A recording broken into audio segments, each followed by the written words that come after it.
बिना time waste किए इस वीडियो में हम डिस्कस करेंगे poem in memory of W.B. Yeats by W.H. Auden की ओवरऑल समरी को, स्टैंजा एनालिसिस को, थीम्स को और पोएटिक डिवाइसेस को। मैं ट्राई करूंगी अगर आप इसको एग्जाम नाइट पे सुने तो आपको नोट्स को पढ़ने की जरूरत ना पड़े। हिस्टोरिकल बैकग्राउंड से स्टार्ट करते हैं। पोइम के टोटल 13 स्टैंजा हैं और डिवाइड किया गया है इसको 3 सेक्शंस के अंदर।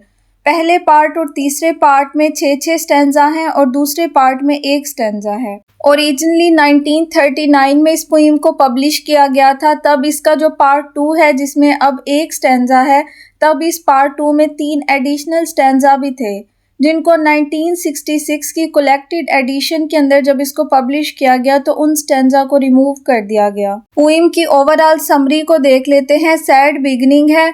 ऑर्डन ने डिस्क्राइब किया है उस डे को, उस दिन को जिस दिन ग्रेट पोएट W.B. यीट्स की डेथ हुई थी। ऑर्डन ने डिस्क्राइब किया है कि ग्रेट पोएट W.B. यीट्स की डेथ का दिन डार्क और ग्लूमी था। Even though W.B. यीट्स की डेथ हो चुकी है लेकिन उसके वर्ड्स और उसकी पोइम स्टिल अलाइव हैं और वो अभी भी लोगों को इन्फ्लुएंस कर रही हैं, शेप कर रही हैं उनकी थॉट्स को। उसके बाद पोइम में लिमिटेशन ऑफ आर्ट के बारे में बात की गई है कि ऑल्दो पोएट्री ब्यूटीफुल और पावरफुल होती है लेकिन वो दुनिया में बैड थिंग्स को होने से नहीं रोक सकती, जैसे कि वार और ह्यूमन सफरिंग्स। उसके बाद W.H. ऑर्डन ने कंट्रास्ट किया है अपने पर्सनल ग्रीफ को डार्क रियलिटी ऑफ यूरोप के साथ। पोइट ने कंट्रास्ट किया है अपनी पर्सनल सैडनेस को। वो सैड है क्योंकि उसने ग्रेट आर्टिस्ट W.B. यीट्स को खो दिया है, उसकी डेथ हो चुकी है। उसने इसको कंट्रास्ट किया है डार्क रियलिटी ऑफ यूरोप के साथ क्योंकि यूरोप में वार का टाइम आने वाला है, डिफिकल्टी का टाइम आने वाला है। ये पोइम लिखी गई थी फेब 1939 में when Europe was standing on the edge of world war 2। Poem के एंड पे W.H. ऑर्डन ऑनर करता है यीट्स को as a mentor. Although Yeats की डेथ हो चुकी है लेकिन उसकी पोएट्री और उसके वर्ड्स अभी भी अलाइव हैं और वो लोगों को सिखाते हैं how to find beauty in a difficult world. बाद हम पोइम के तीनों पार्ट्स को डिस्कस कर लेते हैं। मैं हर स्टैंजा को रीड नहीं करूंगी ताकि टाइम वेस्ट ना हो। पार्ट 1 में W.H. ऑर्डन ने यीट्स की डे ऑफ डेथ के बारे में बात की है कि जिस दिन यीट्स की डेथ हुई वो दिन कोल्ड और डार्क विंटर डे था। पार्ट 1 में स्पीकर एम्फसाइज करता है कि डिस्पाइट पोइट्स डेथ वर्ल्ड अपनी नॉर्मल रूटीन को कंटिन्यू रखती है। वर्ल्ड रुकती नहीं है क्योंकि वर्ल्ड इतनी प्रीऑक्युपाइड है अपने बिजनेस के अंदर कि वो एक इंसान के जाने को नोटिस ही नहीं करती। जैसे कि क्वाइट एयरपोर्ट्स, फ्रोजन ब्रूक्स कहते हैं जब ठंड की वजह से जो स्मॉल रिवर्स होते हैं वो आइस में कन्वर्ट हो जाते हैं। दोनों पर यीट्स की डेथ का कोई इफेक्ट नहीं होता। इसका मतलब नेचर कंटिन्यू रखती है अपनी नॉर्मल लाइफ को और नोटिस ही नहीं करती यीट्स की डेथ को। उसके बाद पार्ट 1 में है क्योंकि अब यीट्स की डेथ हो चुकी है तो वो अब एक प्राइवेट पर्सन नहीं रहा जो एक स्पेसिफिक प्लेस में रहता था, बल्कि अब उसकी जो पोइम है, उसके जो आइडियाज़ हैं वो स्प्रेड हो चुके हैं डिफरेंट सिटीज़ और डिफरेंट कंट्रीज़ में, ग्लोबली स्प्रेड हो चुके हैं। जो उसका इन्फ्लुएंस है अब वो ग्लोबली स्प्रेड हो चुका है। उसकी पुरानी आइडेंटिटी अब ख़त्म हो चुकी है और वो बिलोंग करता है उन लोगों से जो उसके वर्क को पढ़ते हैं, उसकी पोइम्स को पढ़ते हैं और उससे इन्फ्लुएंस होते हैं। क्योंकि यीट्स की डेथ हो चुकी है तो वो अब खुद कंट्रोल नहीं करता उन वर्ड्स को, उन पोएट्री को जो उसने लिखी थी, बल्कि वो वर्ड्स डिपेंड करते हैं लोगों के इंटरप्रिटेशन के ऊपर कि किस तरह से वो उसे इंटरप्रेट करते हैं। बिजी वर्ड पर यीट्स की डेथ का कोई इफेक्ट नहीं होता। वो अपनी नॉर्मल रूटीन को कंटिन्यू रखती है और लोग उसकी डेथ के डे को एक ऑर्डिनरी दिन की तरह कंसीडर करते हैं। वो एग्री करते हैं that the day of his death was just an other dark cold day. Part 1 यहाँ पे एंड होता है। पार्ट 2 के स्टार्ट में स्पीकर डायरेक्टली एड्रेस करता है यीट्स को और कहता है कि यीट्स भी नॉर्मल ह्यूमन बीइंग्स की तरह था जिसमें फ्लॉज और वीकनेस थे। के बाद आर्ट की ब्यूटी के बारे में बात की गई है कि इवन दो यीट्स सफ़र कर रहा था एजिंग से और कॉम्प्लिकेशन से अपनी पर्सनल लाइफ में, लेकिन जो उसका टैलेंट फॉर पोएट्री था वो हमेशा पावरफुल रहा। इसके बाद पार्ट 2 में W.B. यीट्स के पोइट बनने की रीज़न को बताया गया है। क्योंकि यीट्स आयरलैंड से था तो उस वक्त आयरलैंड में पॉलिटिकल इंस्टेबिलिटी और मैडनेस थी जिसने यीट्स को फोर्स किया to become a poet and write his work. Ireland में डिफिकल्ट टाइम था, पॉलिटिकल आर्ग्यूमेंट थे और स्ट्रगल फॉर फ्रीडम थी। क्योंकि यीट्स की कंट्री क्योटिक और स्ट्रेसफुल स्टेट में थी तो उससे वो डीपली अफेक्ट हुआ था। तो राइटिंग उसके लिए एक वे बन गया था to describe difficult reality of world he lived in. Part 2 के एंड पे स्पीकर डिस्क्राइब करता है पोएट्री को as an enduring living thing, जिससे ह्यूमन एक्सप्रेस करते हैं अपने इमोशंस को। उसके बाद पार्ट 3 पे आते हैं। यीट्स की डेथ के बाद स्पीकर अर्थ से कहता है कि वो उसकी बॉडी को एक्सेप्ट कर ले और ट्रीट करे उसको एक स्पेशल और हाईली रिस्पेक्टेड गेस्ट की तरह। उसके बाद पार्ट 3 में स्पीकर कहता है कि यीट्स की बॉडी एक आयरिश वेसल की तरह है। आयरिश वेसल इसलिए कहा गया है क्योंकि यीट्स आयरलैंड का था तो उसकी आइडेंटिटी को शो किया गया है, और दूसरा वो आयरलैंड की पॉलिटिकल कंडीशंस की वजह से ही पोएट बना था। दूसरा यहाँ पे सिंबोलिज्म यूज हुई है वर्ड वेसल के जरिए।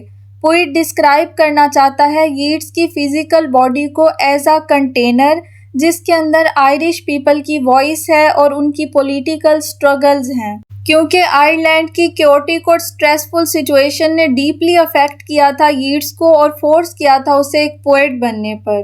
उसके बाद यीट्स की डेथ और उसकी फिजिकल बॉडी की डिस्क्रिप्शन के बाद स्पीकर शिफ्ट होता है स्टेट ऑफ यूरोप की तरफ और उसे वो कंपेयर करता है एक टेरिफाइंग नाइटमेयर के साथ। यहाँ पे मेटाफर यूज हुआ है। स्पीकर कहता है कि कंट्रीज ऑफ यूरोप अग्रेसिव थी, बिल्कुल बार्किंग डॉग्स की तरह जो रेडी रहती थी अटैक करने के लिए। यूरोप के कंट्रीज उनकी नेशन सिक्वेस्टेड हो चुकी हैं, मतलब कि उनके दरमियान इतना हेट्रेड है कि उन्होंने आइसोलेट कर लिया है खुद को एक दूसरे से, और लोग अशेम्ड और एम्बैरेस्ड हैं क्योंकि उनमें कॉमन सेंस और काइंडनेस नहीं रही। तक इतना हमें समझ आ चुका होगा कि इस पोइम में बात की गई है यीट्स की डेथ के बारे में, उसको ऑनर किया गया है और रीजन बताई गई है कि यीट्स पोइट कैसे बना था आयरलैंड की पॉलिटिकल कंडीशन की वजह से, और यूरोप कंट्रीज में जो थ्रेट था वर्ल्ड वॉर 2 का उसके बारे में बात की गई है। पोइम के स्टार्ट में ही मैंने बताया था कि इसमें कंट्रास्ट शो किया गया है पर्सनल ग्रीफ का डार्क रियलिटी ऑफ यूरोप के साथ। W.H. ऑर्डन जो है वो सैड है क्योंकि यीट्स की डेथ हो चुकी है और उसने इसका कंट्रास्ट शो किया है डार्क रियलिटी ऑफ यूरोप के साथ which was heading toward a difficult time of world war 2। उसके बाद हम अपने थर्ड पार्ट पे वापस आते हैं। यूरोप कंट्रीज के लोगों के बारे में बात की गई है कि वो कोल्ड हार्टेड हो चुके हैं, उन्होंने अपनी एबिलिटी टू फील सिंपैथी और पिटी खो दी है। उसके बाद स्पीकर इनकरेज करता है डेड पोएट यीट्स को टू फेस डेथ। यहाँ पे वर्ड यूज हुआ है नाइट का as a symbol for death. Speaker कहता है कि जिस तरह नाइट डार्क होती है और हाइड करती है चीजों को, इस तरह डेथ भी माइस्टीरियस होती है जिसको हम देख नहीं सकते और अंडरस्टैंड नहीं कर सकते। बेसिकली वो इनकरेज कर रहा है पोएट यीट्स को कि उसे डेथ को फेस करना चाहिए और इस डार्कनेस से अफ्रेड नहीं होना चाहिए। डेथ तो बिल्कुल एक नाइट की तरह है। उसके बाद स्पीकर रिक्वेस्ट कर रहा है यीट्स से कि उसे अपनी राइटिंग के जरिए स्पेसिफिक जॉब करनी चाहिए। यहाँ पे इसके हम दो पर्सपेक्टिव ले सकते हैं। क्योंकि यीट्स की डेथ हो चुकी है तो स्पीकर यीट्स के लास्टिंग इन्फ्लुएंस से या फिर उसकी स्पिरिट से बात कर रहा है, या फिर सेकंड पर्सपेक्टिव हम ले सकते हैं कि वो खुद से या फिर अदर लिविंग पोएट से बात कर रहा है। स्पीकर कहता है कि पोएट्री को ट्रीट करना चाहिए एक हार्ड पेशेंट वर्क की तरह, जिस तरह फार्मर नर्चर करता है सॉइल को और क्रॉप्स को और वेट करता है कि वो ग्रो हों। इसी तरह पोइट को भी डेडिकेटेड एफर्ट पुट करनी चाहिए अपनी पोइम को क्राफ्ट करने में। स्पीकर ने पोइट की फर्स्ट जॉब यहाँ पर कही थी कि उसे पोएट्री को ट्रीट करना चाहिए हार्ड पेशेंट वर्क की तरह, और सेकंड उसने कहा है कि पोइट को हार्श रियलिटीज में भी ब्यूटी को तलाश करना चाहिए, उसे ट्रांसफॉर्म करना चाहिए रॉकी को यानी कि नेगेटिविटी को समथिंग मीनिंगफुल में, और उसे ऑनेस्ट होना चाहिए फ्लॉज के बारे में। सिर्फ परफेक्ट चीज़ों के बारे में लिखने की बजाय उसे ह्यूमन लाइफ के उस पार्ट के बारे में भी लिखना चाहिए जिसमें हम स्ट्रगल करते हैं, मिस्टेक्स करते हैं और फेल होते हैं। इवन दो यीट्स की डेथ हो चुकी है, लेकिन स्पीकर उसकी स्पिरिट से बात करके कह रहा है, उसके लास्टिंग इन्फ्लुएंस से बात कर रहा है कि उसे अपने वर्क को कंटिन्यू करना चाहिए। He should do this with a rapture of stress, मतलब कि पोइट को अपनी राइटिंग से लोगों को इन्फ्लुएंस करना चाहिए कि वो ग्रेट सैडनेस में भी इमोशनल जॉय को ढूंढें। स्पीकर कहता है यीट्स को डेथ के बाद अपनी राइटिंग से, अपने लास्टिंग इन्फ्लुएंस से टीच करना चाहिए फ्री मैन को। फ्री मैन मतलब जिसके पास फ्रीडम होता है अपनी चॉइसेस का।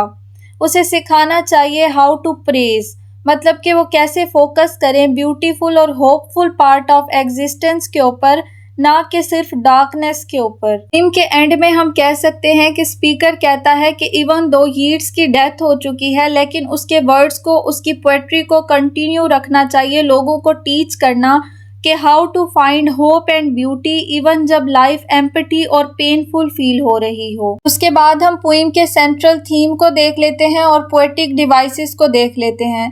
मेन थीम है endurance of art. Although Yeats की डेथ हो चुकी होती है, लेकिन स्पीकर कहता है कि उसकी पोएट्री को, उसके वर्क को गाइड करते रहना चाहिए लोगों को उनके डार्केस्ट टाइम में, जो ये शो करता है कि आर्ट की लॉन्ग लास्टिंग पावर और इफेक्ट होता है। उसके बाद हम पोएटिक डिवाइस को देख लेते हैं। पोइम में मेटाफर यूज हुई है, वर्ड यूज किया गया है डेजर्ट ऑफ द हार्ट, जो कि डिस्क्राइब करता है डिफ़िकल्ट लाइफ के एक्सपीरियंसेस को। ये कंपैरिजन हेल्प करता है रीडर को विजुअलाइज करने में कि टाइम ऑफ डीप सैडनेस में लाइफ कितनी एम्प्टी, लोनली और ड्राई फील होती है।